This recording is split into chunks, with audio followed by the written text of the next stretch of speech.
साथियों, आप भी जानते हैं भ्रष्टाचार दीमक की तरह देश को खोखला करता है। भ्रष्टाचार सबसे अधिक गरीब को, दलित को, पिछड़े को, आदिवासी को सबसे ज्यादा दुखी करता है, बर्बाद करता है, तबाह कर देता है। झारखंड ने तो बीते 5 सालों में देखा है कि कैसे जेएमएम, कांग्रेस, आरजेडी सरकार ने भ्रष्टाचार की सारी सीमाएं तोड़ दी है। मुख्यमंत्री हो, मंत्री हो, विधायक हो, सांसद हो, ऐसा कोई बचा नहीं जिन पर भ्रष्टाचार के संगीन आरोप नहीं है। जेएमएम के मंत्री के लोगों के पास से क्या निकलता है? नोटों के पहाड़। क्या निकलता है? क्या निकलता है? कांग्रेस के सांसद के घरों से नोटों के पहाड़। क्या निकलता है? मैंने तो आंखों से कभी नोटों के इतने पहाड़ नहीं देखे जी। मैंने टीवी पर देखा कि लूट के नोटों के पहाड़ इतने बड़े होते हैं जी। अरे इंसान तो छोड़िए, मशीनें गिनते गिनते थक गई थी। और ये पैसा किसका था भाई? ये पैसा किसका था? ये पैसा झारखंड के लोगों का था कि नहीं था?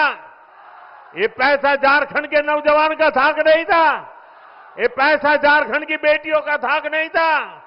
ये पैसा झारखंड के गरीबों का था कि नहीं था? ये पैसा झारखंड के आदिवासियों का था कि नहीं था? ये पैसा झारखंड के मेरे किसान भाइयों का था कि नहीं था? लूट लिया। कहीं रोड बननी थी, कहीं बस अड्डा बनना था, कहीं ये पुलिया बननी थी, कहीं स्कूल अस्पताल बनना था, कहीं बिजली की लाइन पहुंचनी थी। सब कुछ लूट लिया।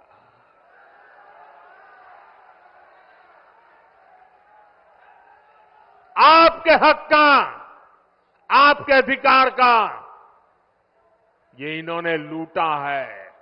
ये आपका जेब काटने वाले लोग हैं।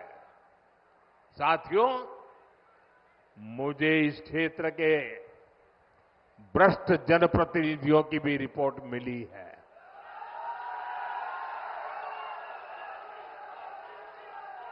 इन्होंने तो आपके हक के पानी के नल तक को नहीं छोड़ा।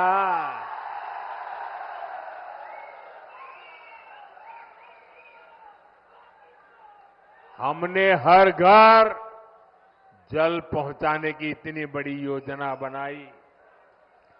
केंद्र सरकार ने दिल्ली से हजारों करोड़ रुपया भेजा, लेकिन यहां जेएमएम, कांग्रेस के लोगों ने वो पैसा भी क्या किया? क्या किया? और अपनी तिजोरी में भर लिया।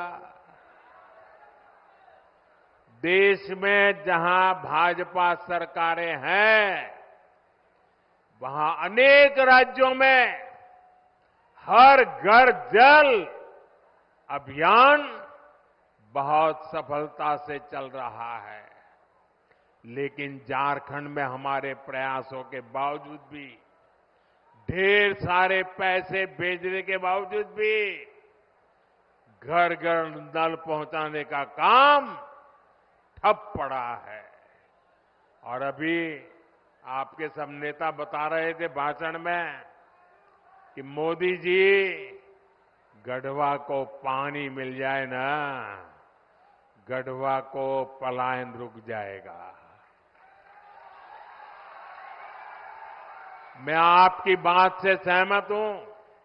साथियों, मैं जिस गुजरात से आता हूं, उस गुजरात में कच्छ और सौराष्ट्र ऐसे ही पानी की मुसीबत में जीता था। पानी की ट्रेनें भेजनी पड़ती थी, वो हाल था। जब 2001 में वहां के लोगों ने मुझे काम दिया मुख्यमंत्री का, मैंने पानी के पीछे पड़ गया। मैंने कहा मैं पानी पहुंचा के रहूंगा और बड़ा जन आंदोलन खड़ा किया। वर्षा की एक एक बूंद पानी रोकने का अभियान चलाया। मरी पड़ी नदियों को जिंदा करने के लिए लोगों को लगाया। और जिस कच्छ और सौराष्ट्र से पलायन होता था, आज पानी तार बन गया और लोग वापिस आने लग गए। भाइयों बहनों, अगर दिल में कुछ करने का जज्बा हो ना, तो मेरे गढ़वा भी पानीदार बन जाएगा। और एक बार पानी पहुंचा तो पलायन तो रुकेगा। जो पलायन हो गए ना, वो भी वापस आ जाएंगे दोस्तों। जन भागीदारी से वर्षा की एक एक बूंद बचाकर हम समस्याओं का समाधान कर सकते हैं। साथियों, आज एक क्षेत्र बालू तस्करी का बहुत बड़ा केंद्र बन चुका है।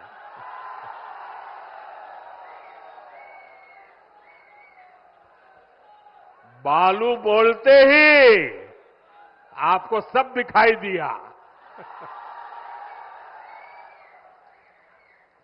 सच्चाई ये है कि झारखंड की सरकार माफिया की गुलाम बन गई है। जनता पलायन के लिए मजबूर है और ये लोग सरकारी ठेकों में बंदर बांट करने में व्यस्त है। यहां पर काम धंधा बंद होता जा रहा है, लेकिन ट्रांसफर पोस्टिंग का धंधा खूब फल फूल रहा है। इसलिए आपको याद रखना है, जेएमएम, कांग्रेस, आरजेडी ने ये जो माफिया तंत्र बनाया है ना, भाजपा एनडीए को दिया आपका हर वोट उस पर चोट करने के लिए देना है।